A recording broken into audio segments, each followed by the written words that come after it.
నందు ప్రియమైన వారులారా, ప్రభు అయిన యేసుక్రీస్తు నామములో మీ అందరికీ శుభాభివందనములు. ఈ ఉదయకాలంలో కలువరి కృపాసనం మీదకు మిమ్మల్ని ఆహ్వానించుచున్నాను. ద్వితీయోపదేశకాండము 16వ అధ్యాయము 10వ వచనంలో, నీ దేవుడైన యెహోవాకు వారముల పండుగ ఆచరించుటకై నీ చేతనైనంత స్వేచ్ఛార్పణమును సిద్ధపరచవలెను. నీ దేవుడైన యెహోవా నిన్ను ఆశీర్వదించిన కొలది దానిని నీయవలెను. దేవుడైన యెహోవా 7 వారములను లెక్క పెట్టాలి.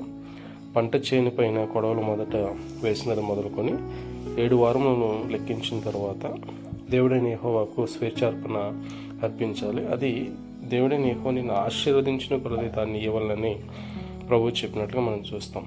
చాలామందిది దేవుడు పాత నిబంధన గ్రంథంలో లేదు, కొత్త నిబంధనలో ఇచ్చాడని అనుకుంటాడు. కానీ దేవుడు ఇక్కడే సెలవు ఇచ్చాడన్న విషయాన్ని జ్ఞాపకం చేసుకుని స్వేచ్ఛార్పణను అర్పించేవాడు దేవుడు అంగీకరిస్తాడు అనే మాటను మనం జ్ఞాపకం చేసుకుని దేవుని వాక్యానుసారంగా చేయుటకు సిద్ధపడదాం.